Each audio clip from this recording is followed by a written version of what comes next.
Okay, welcome back. This is Professor Hank, and in this video, I'm going to finish up the three-part series that I started. Please see the description below for links to the previous two videos in the series. But in the series, I'm going through and showing you different software design patterns that suggest approaches to how you set up the architecture for your program. Right. So in the previous videos, I talked about MVC, and I also talked about the delegate model pattern. And in this video, I'm going to talk about using a layered approach or a layered application to set up your architecture. Right. So what I'm going to do in this video is just walk you through a document that I stole from Microsoft. You know, full credit to them. I didn't write up this document that I'm about to walk you through. All I'm going to do is just walk you through what they provided and explain what it means. Okay, and so you'll notice here on the screen it says retired content. Yeah, look at the date up there in the top left-hand corner. It's from 2016. Fine. They have an updated version of this document. Fine, you can Google it and take a look, but the information here is still appropriate, and it disseminates the information and makes it very useful for the discussion. So I'm just going to go through this. Right, I'm going to explain what their document means and what they're trying to communicate really briefly. Right. So let's get to it. So, again, what are these software design patterns, trying to accomplish, right? So you've got some kind of an application or some kind of piece of software, and it's made up of a lot of moving pieces, right? You got a bunch of different components in it, and you need to be able to organize the code in some coherent way, right? You want to make sure that your software is maintainable, reusable, scalable, robust, all that kind of stuff, right? So how do you actually organize the code into packages, into classes, and other various entities, right? Well, that's what software design patterns dealing with architecture are providing, right? That they're trying to give you a way to get everything organized, right? So a lot of stuff happening, and you've got to structure your application in a certain way, right? You want to have different concerns separate. You want to make sure that the different components are as decoupled as possible. You want to make sure that different applications can reuse the components. You want to make sure that that your design's modular. These are all the things that you're dealing with when you're setting up a piece of software, right? So there's many solutions you can take to address this. And in this video, we're going to talk about a layered application. We're going to take a layered approach as opposed to MVC and Delegate like we saw before. So here's the idea. Here's how this particular scheme works, right? So you organize your code and your design entities into layers, right?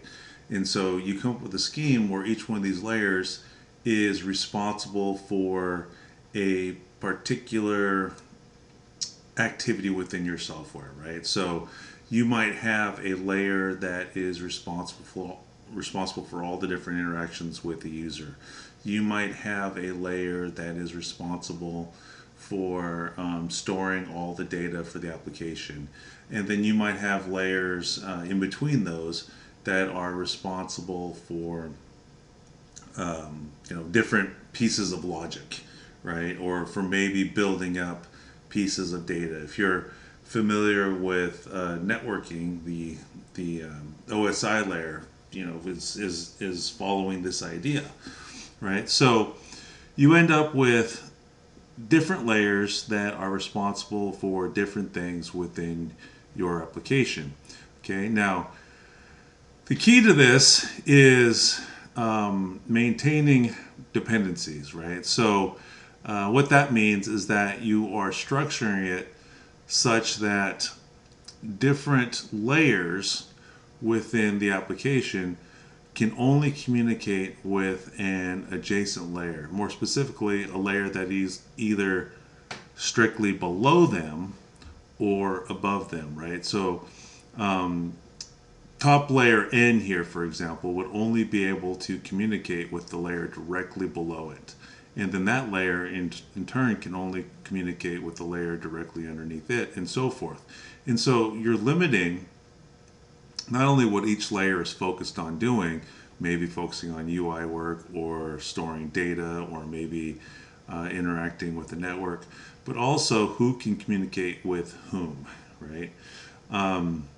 So essentially for each layer, they can only communicate one layer down, right? If that's a top-down implementation that you're going with. Now there's a variation of that bottom-up where layers can only communicate with one layer directly above them. You just have to decide, which approach fits what you're doing best. Okay, now it is the case that you can have a relaxed layered approach where you loosen these constraints a little bit, and so you could have one layer that can communicate with the layer maybe 3 layers down, right? So you're jumping layers for maybe efficiency's sake. Okay, fine. There's fewer function calls that have to happen, and data has to travel through fewer layers. Okay, that's an option, but that's a relaxed implementation. A strictly implemented layered application wouldn't allow for that.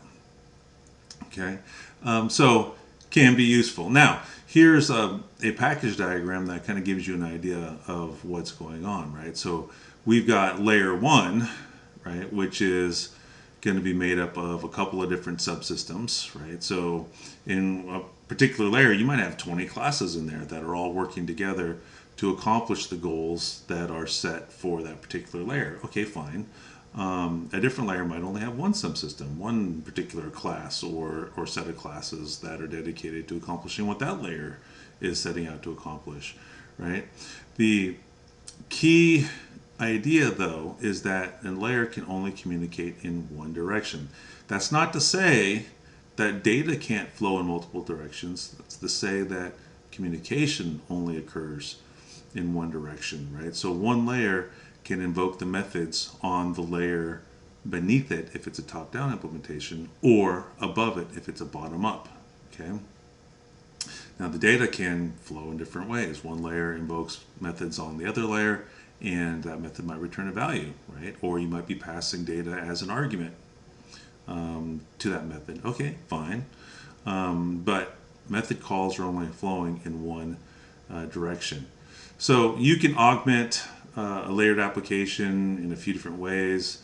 You can include facades. You can provide an abstract interface to guarantee that the method calls are all consistent.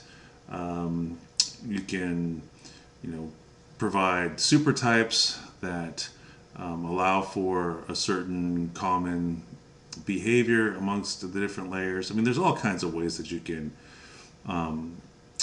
augment how this works, right? And you can read up on different types of patterns to make things work the way you need them to work, right?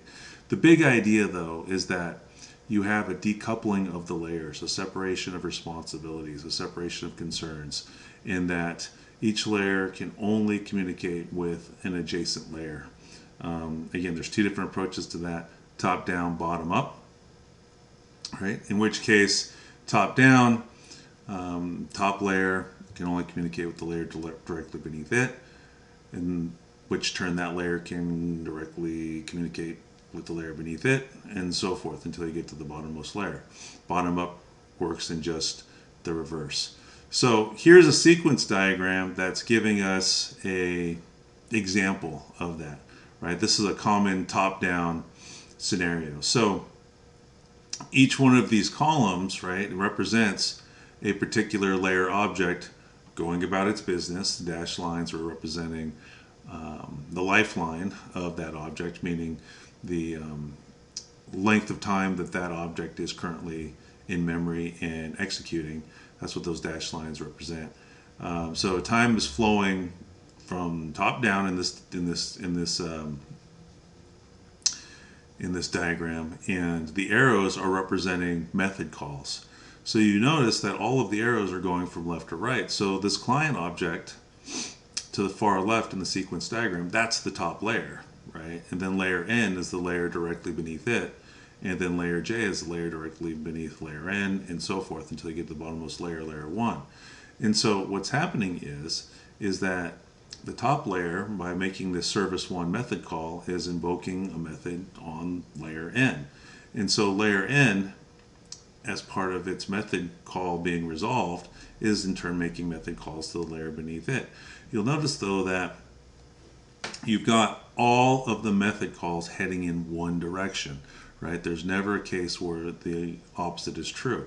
Now, if we go all the way down to the bottom, towards the bottom of the sequence diagram where you have arrow labeled action 3, that indicates a more relaxed implementation of this layered architecture, because layer N is able to communicate directly with the bottommost layer through a method call, right? So action 3 would represent some kind of a method that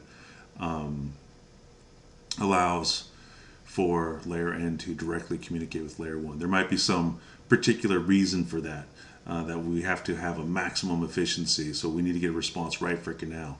But you'll notice that in order to resolve whatever request the top layer made through the service1 method call, there's a chain of methods that all have to be called, right? There's a chain of messages that have to propagate from the top layer through service1 to action1, transaction1, step1 to get that final request serviced. So this is where the inefficiency comes in, is that you have method call after method call after method call after method call happening, right? So that's just the price that you pay for structuring your architecture this way. Okay. Now, in a bottom-up approach, here's what that could look like, right? So the top layer is still going to be, or is going to be in this case, layer N, but the messages are originating much deeper within the layered structure. So in this example here, maybe you have some software that is, checking for viruses. Maybe it's, some antivirus software. So layer 1 is where you have the majority of the logic, you could say, right? And that is where the messages are going to be originating. So the method calls originate from there. So the most bottom layer itself could be the file system. And so layer 1 is constantly monitoring the file system and saying, okay, do I see anything crazy happening with a particular file? Maybe a file was just downloaded. And so that gets state arrows representing, hey, I'm checking out that file for a virus. Okay, and so the layer 1 identifies the fact that, yeah, that file is in fact a virus, so I better start letting people know that something bad happened. And so event 1 is the beginning of the chain of method calls that eventually bubbles up and lets layer N know that, hey, something bad happened, and layer N might be the UI layer that is going to put a message on the screen saying, yeah, something bad going on here. You've got a virus, right? So maybe layer 1 gets state, checks the file system, says, hey, I noticed that there's something here. I'm flagging this file as a virus, right? So event 1 method call invokes a method on the layer above it.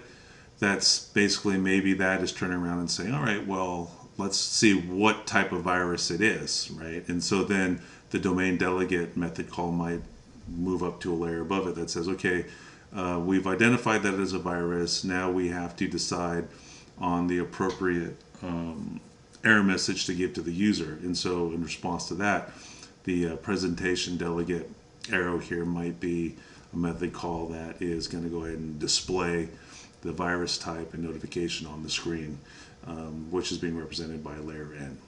Right? So there's a couple of different ways that you can go about approaching a layered application.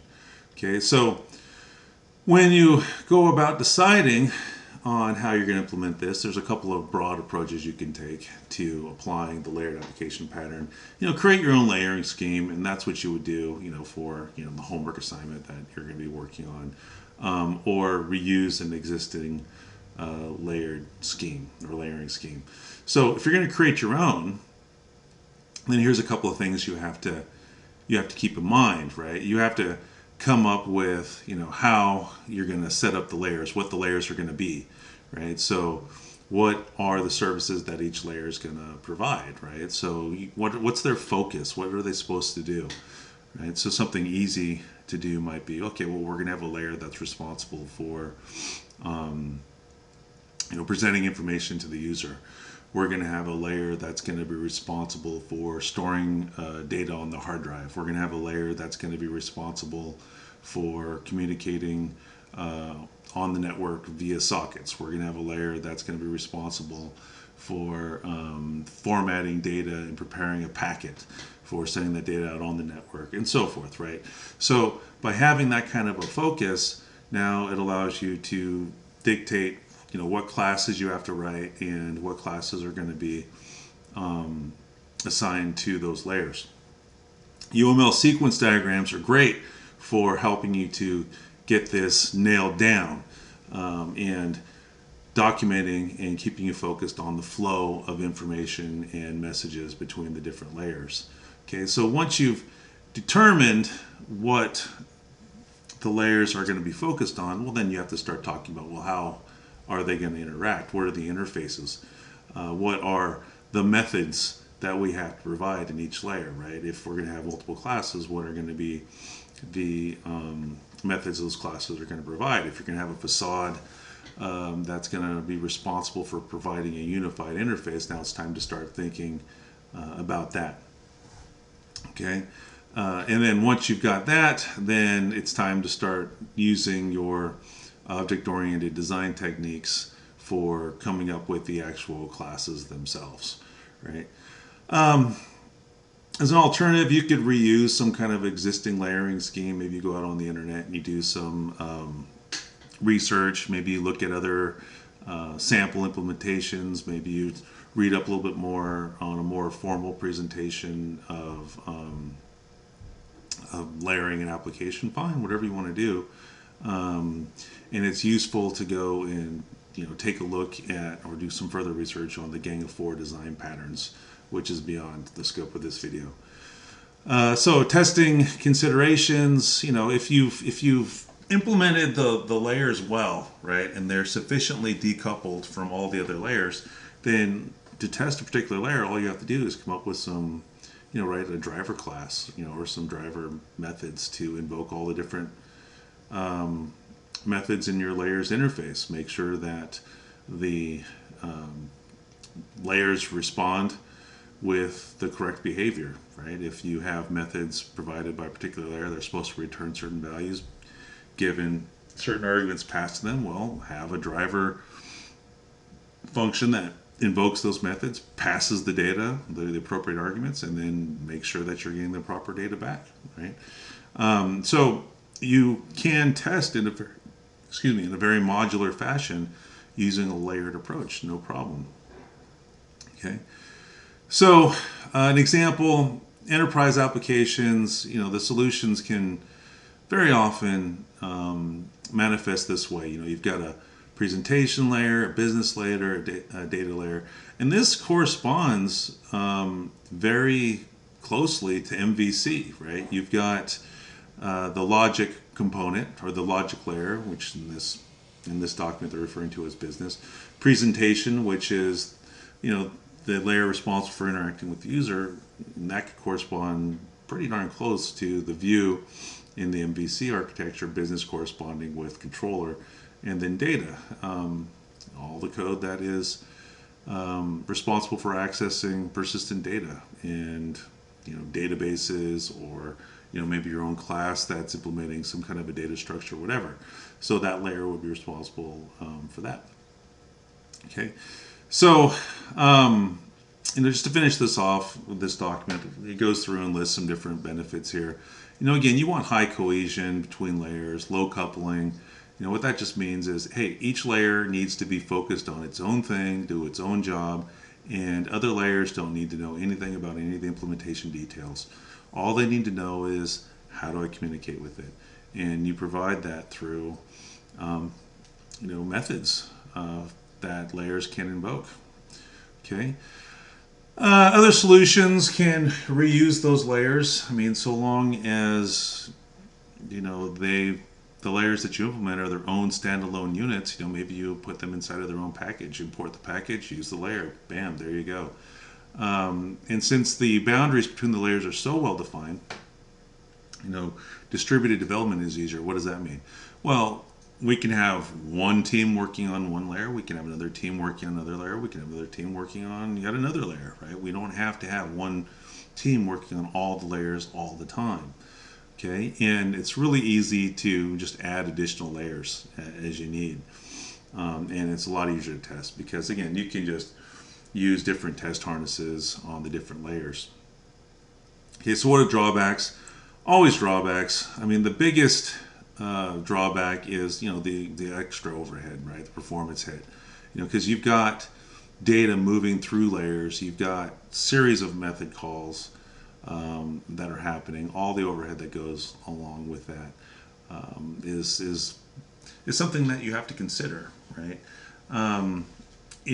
Development can take a little bit longer because you are separating everything out, and you could have different teams responsible for developing different pieces of it. So your slowest team is gonna impact the overall speed of the development of the application, right? And if you have lower level interfaces, lower level method changes, well,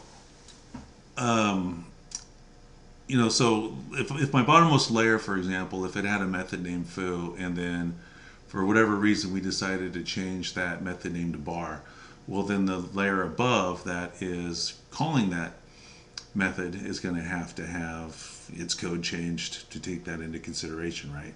And so that can tend, as it says in the document, to percolate up, especially if you have a relaxed layered approach, right? So, if layer 1 changes its method name, layer 2 above it has to have its code changed to deal with layer 1's change. And then if I have layer 10 way up there in the structure that is directly calling layer 1's method, it's going to have to be changed also. Okay. All right, so that's the overview part I want to talk to you about, going through Microsoft's Pattern and Practices document. And so next up, I'm going to show you a Java implementation, with a very trivial example program that just shows you, again, the separation of concerns, how this could be structured, and what it could look like. Okay, so as in other videos, let me show you how the packages are going to break down for this app. So, I'm going to have 3 layers essentially. I'm going to call one layer data, one layer logic, one layer UI. The logic layer is going to be in between the UI and data layers, right? So the UI layer is going to be on the very top, data layer is going to be on the very bottom, logic's going to be in the middle. So everything having to do with interacting with the user is going to be in the UI layer. Everything having to do with storing data is going to be in the data layer, and then the logic layer is basically going to link those other 2 layers together.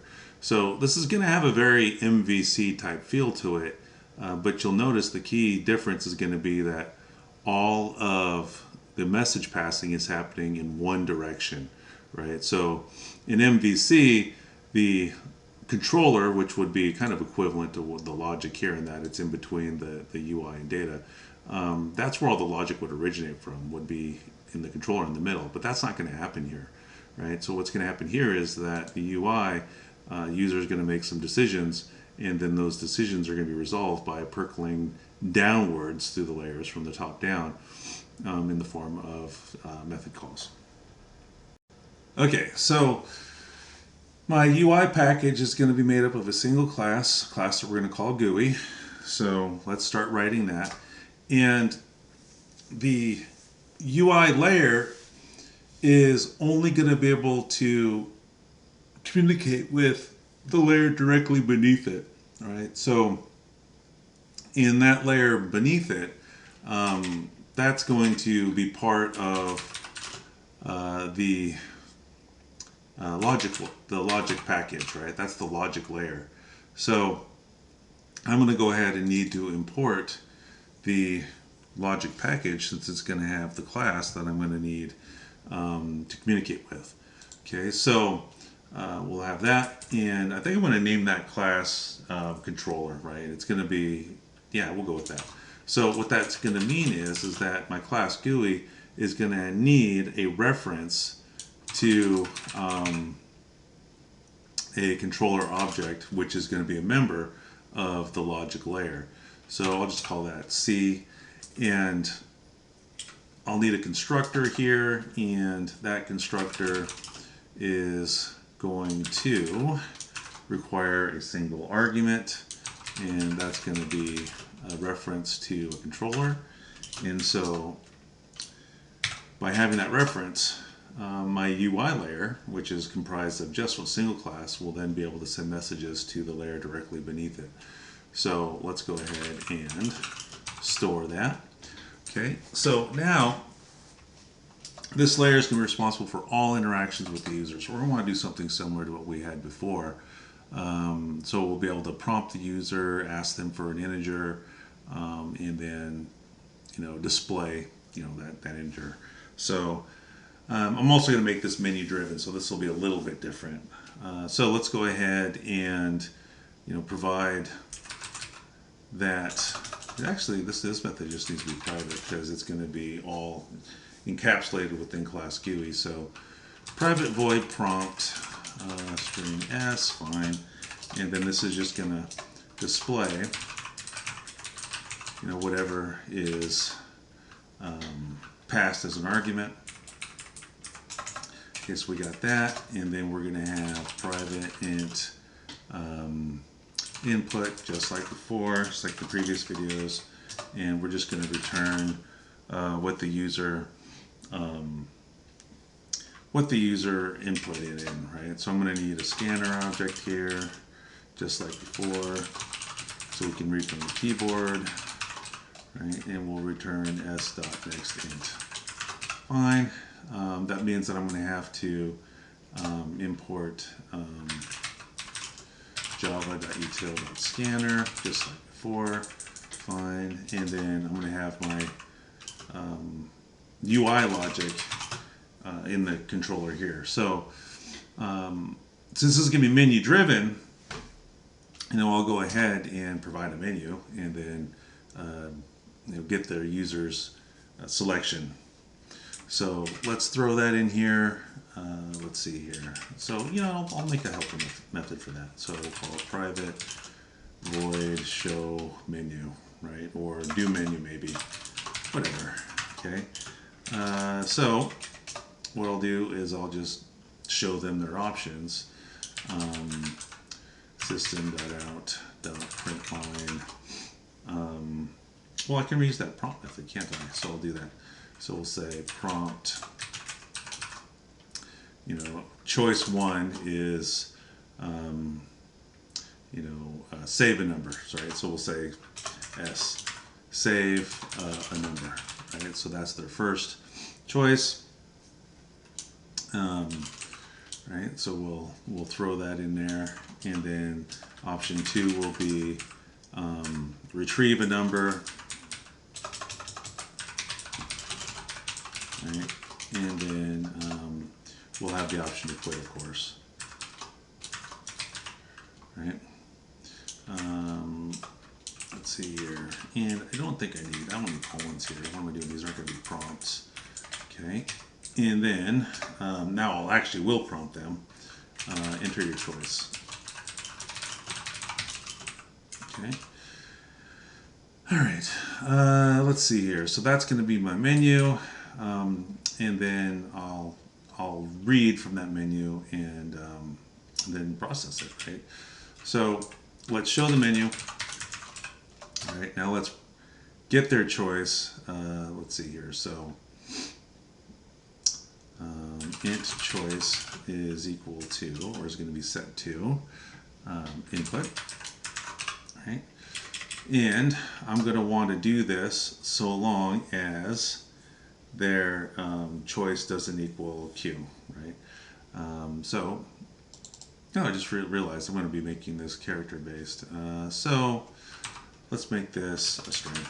Okay, so I'm going to have to do something different here. So system choice is equal to, we're going to have to go ahead and read their choice from them, aren't we? So, how should I do this? String choice. We'll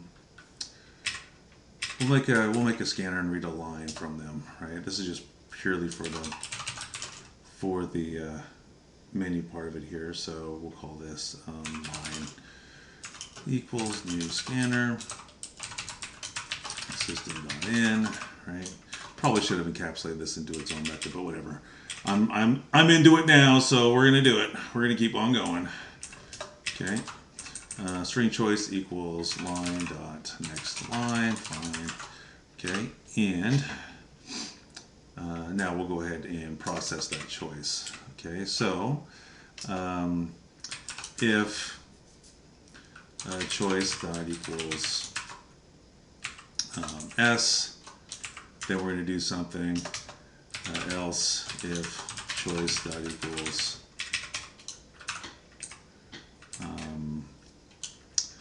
r, we're going to do something else if choice equals quit, then we're going to do something, right? So what are we going to do? Well, let's go ahead and throw this in here.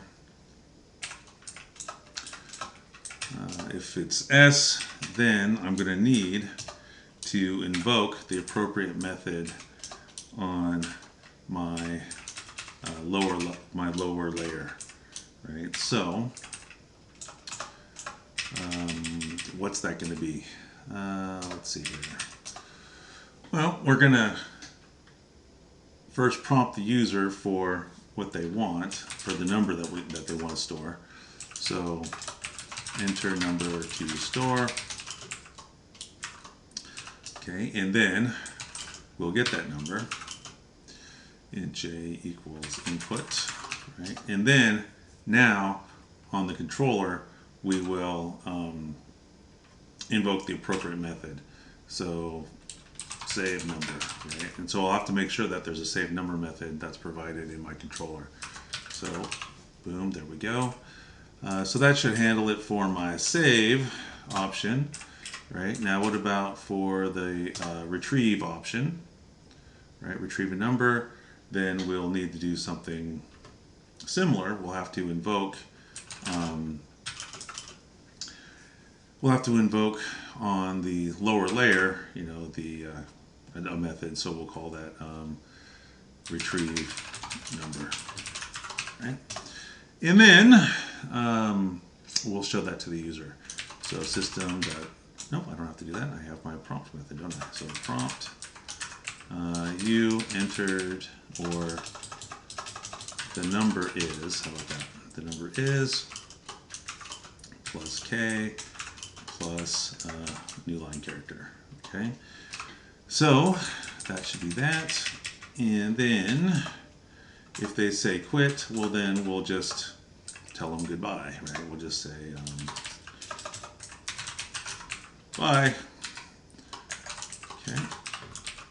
All right, so we want that to continue happening, the menu to be continuously processed, so long as they didn't select Q, right? So we'll put this inside of a do while loop because we want this to happen at least once, right? So do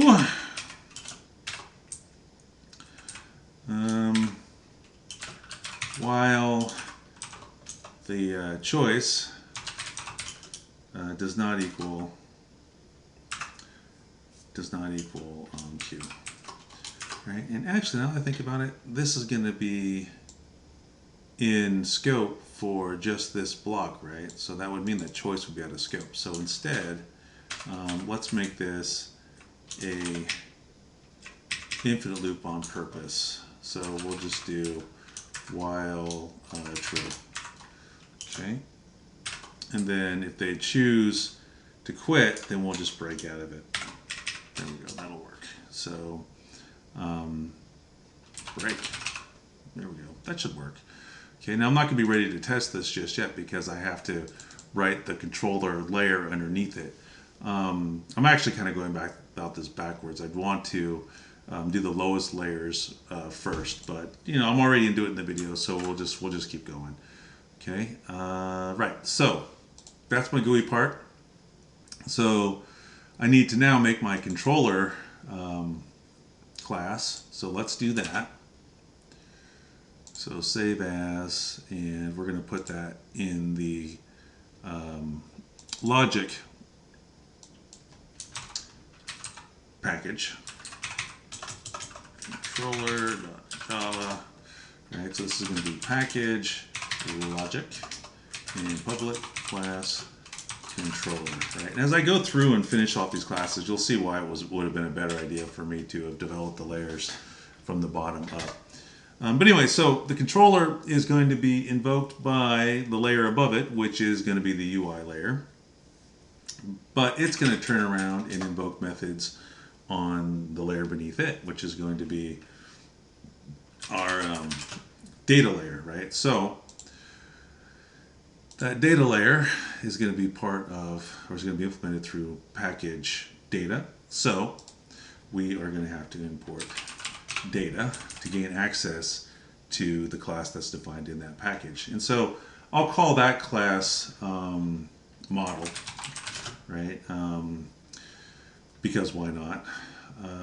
So I'll need a reference to that thing, and I'm going to need a constructor so that way I can gain access to the reference for that model object. So public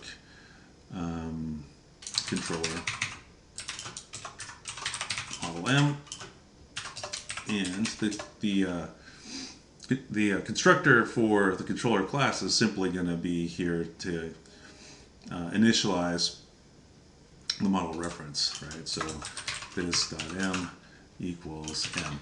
Now this layer is going to be a lot easier because all I have to have here, provide here, are the methods save number and retrieve number. Right? So let's throw those in here. That's the service that this layer is going to provide. So public void save number, it's taking an integer as an argument. So we'll call that integer n. And so this method is simply going to pass that right on down to the layer below it. Now, if the layer below it required the integer to be, or this data to be formatted in a certain way, well then maybe save number, you know, does that. You know, formats it in a certain way before passing it on. But this is a simple example, so nothing like that has to happen. So all we're going to do is invoke the setX method on the class in the layer below the controller, or below the logic layer. Okay, or excuse me, below the logic layer. Okay, so now we need to provide the other service, retrieve number. All right, so public int retrieve number, and all this is simply going to do is invoke the method on the layer beneath it that is responsible for retrieving that number. Okay, and it's going to pass it on up to the layer that invoked it, right? So that is the controller class belonging to the logic layer that is going to be invoked or is going to be accessed by the layer above it, which is my UI layer consisting of a single GUI class, right? And so here we are sending messages to the layer below us, the layer below the UI layer, by invoking methods on the object whose reference is being stored by the GUI class, which is the only member of the UI layer. Okay, so controller, a lot simpler compared to the GUI class. So let's now go and add that model class to our data layer. Okay, so where we're going to save this thing, file, save as, that is going to go into the data package, model.java. So this is package data, fine, and there's just a single class in this layer, which is being represented by this package. And it's just going to be the same class that we've seen in the other video. So type it in X, and the only services that it provides are a method for retrieving the data that's supposed to be stored, set X. All right. And this is going to be a simple class too. And a method for retrieving the data that's being stored. Return this.x.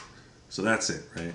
So what we have is, at the very bottom layer, a data layer consisting of a single class whose job it is to store the one integer that this entire app works with. In the layer above it, there's the controller layer, and it can, or the logic layer, and it's consisting of a single class, the controller class, whose only job in this case is to link the top layer and the bottom layer.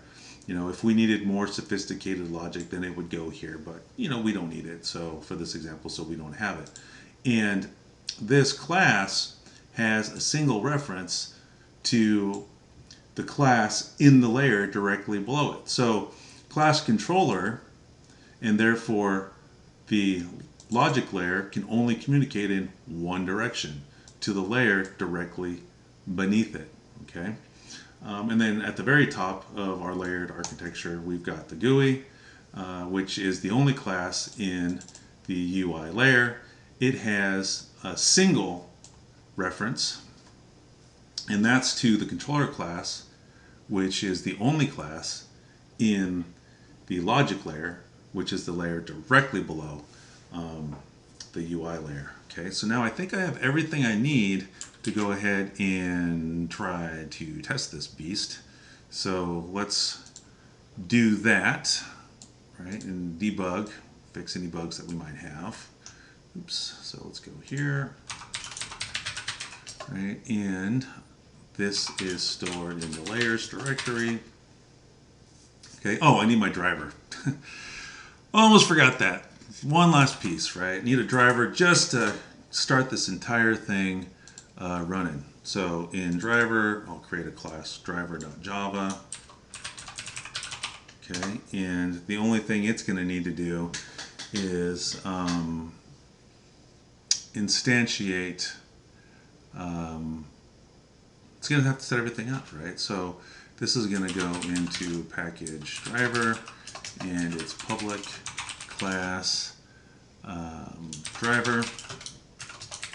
It's got the main method, public static void main, string args, right? String args. Okay, and what's this thing going to do? It's going to set up this entire chain. So it needs access to the data layer, it needs access to the logic layer, and it needs access to the UI layer. Okay, so what this thing's going to do is it's going to instantiate the UI, right? So we're going to need that, but the UI is going to need a reference to the UI meant new GUI, and it's going to need a reference to the controller, which is going to need reference to the model. Right, so we kind of got this recursive thing going on here. Let's see, I think that's everything. So let me put these on separate lines just so it's easier to see everything that's happening. Right. So I think that should do it. Okay. All right, now I think I got everything. So I'm sure I got some bugs here because I typed all this thing up without testing. Should have done it from the bottom up, but we'll give it a shot and keep our fingers crossed. And if there's any bugs, I'll debug it, come back, and finish the video off. Okay, so let's try it. So Java C, let me set up my class path here. So users Hank desktop layers, and I want to compile my driver, right? So I need to go into the driver folder. Okay, so let's do this again. Let's see here. So Java C, set up my class path, C users, make desktop layers, right? And that's just, I mean, the class path is just the directory of where all the packages are stored, right? So I got all 4 packages in package layers: data, driver, logic, UI. Okay, and so the name of the driver class is driver.java. And I'm sure I got some bugs here, but we'll see what happens. Yep, there we go. So I'll fix those, pause the video here, and I'll be right back. Okay, so I'm back. The bugs were really simple. I'll just summarize what I had to fix. It was actually a really quick fix. So in GUI.java, I just forgot to put the names of the class, the name of the class that I wanted to import. Forgot that. In the driver, same thing, right? I forgot to do the dot model, the dot controller, the dot GUI, and then in controller, same thing. I forgot to do the dot model. There's also another minor bug where I forgot to put a closing parentheses here at the end of this prompt line on line 25, and then in my menu, I forgot to put all the different menu options on different lines, right? But anyway, so once I fixed that, we were good to go. So let me run this thing just to show you it working. Here's the menu options. So I choose S for save a number. And so, this is running right here, right now. So I chose S, and now I'm going to save that number. So we'll go ahead and say 99, right? So when I do that, what happens is that 99 got read into J here, but then I'm passing that 99 down to a lower layer, right? So I'm doing that by invoking save number, which is part of the interface for the lower layer, for my logic layer, right? And the only member of the logic layer is class controller, right? So this is the method right here that got invoked for that. And so that number 99 was copied into N here, and then I'm passing that 99 down to a lower layer, right? How am I doing that? By invoking the setX method in the model class, which is the only class that's a member of layer data, the data layer, right? And so then that method, right, in class model, which is the only class in the data layer, gets invoked. So that 99 got copied into X, and then that got stored inside of variable X, okay? So now if I want to get that number back out, well then I'm going to choose R for retrieve number, right? And so when I do that, you can see that it says the number is 99.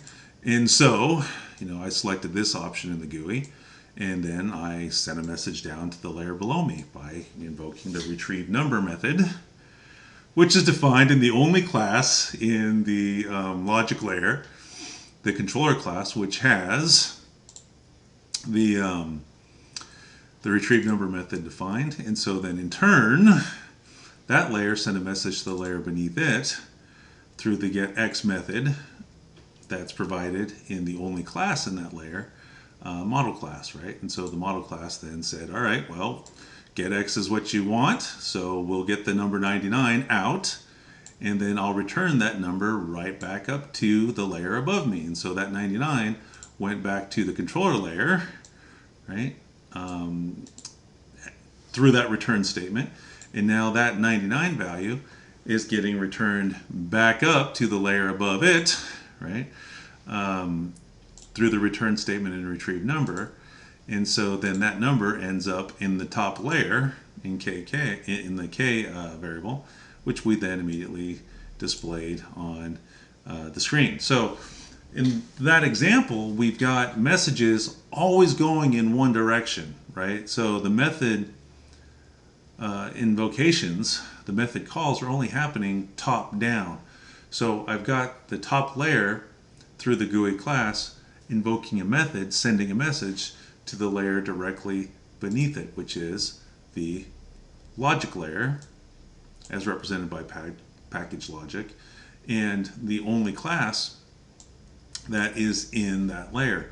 Now that 99 is a piece of information that's being sent along with that message, right, which is in turn being sent on down to the lower layer through another message, right, through another method call, right? So invoking methods, it's often referred to as sending messages. Okay, so we're sending messages through method calls and data down through the layers, right? Now, the messages are only going one direction, the method calls are only going in one direction, but data is going in both directions. Data can go in whatever direction. So the data is moving back up through all the layers through, me requesting that I get the number back out. So here's the message going down through the layers, right, all the way down, top down. But then the data is percolating back up through all the layers, bottom up. Okay, so data can go in both directions, but messages, method calls, only go in one. All right, so here's a rough UML diagram summarizing what we just talked about, right? The architecture I just built for you. So we can see that each layer is represented by a package, right? So these boxes with like this little tab up here where it's labeled UI, logic, data, this is a UML package diagram. And so everything that appears inside of the package is belonging to that package, right? So in the case of the UI package, we had a single class GUI, right? And it just so happens that our packages are corresponding, the way I set it up, our packages are corresponding to our layers, right? So the UI package is the UI layer. And that particular layer comprises of a single class GUI. Now, the GUI class has a relationship. And what do I mean by that? Well, it has a controller that it can communicate with. And remember, all the messages are moving top down. So all the method calls, that means that all the method calls were going top down. So since the class GUI has only a reference to class controller, it is only possible for it to invoke methods on the controller class, and therefore messaging can only go in one direction. Okay, now we could pass arguments, right, down to the controller. The bind data can go too, but the method calls only go in one direction. Now in the logic layer, as represented by the logic package, we had the single class controller. Controller also has a relationship. A controller has a model. It does not has a GUI, it only has a model, which means that it can only invoke the methods on the model. Now the model class is the only class that's part of the data package, which represents the data layer. Okay, so the messages can only go in one direction. Now, as we saw, data can go in both directions, top down, bottom up, top down, bottom up, but the message themselves, the method calls themselves, can only go top down, okay? Okay, so that's going to bring this video to a close. If you felt that the video was useful, please consider giving the video a thumbs up, and if you thought that the video sucked, well then you've got that thumbs down button as an option as well. If you'd like to see more videos, if you're interested in more content from the channel, feel free to hit that subscribe button. And as usual, if you're a student of mine and you have further questions, feel free to drop me an email or to stop by my office hours. Okay, thanks for watching, and we'll see you next time.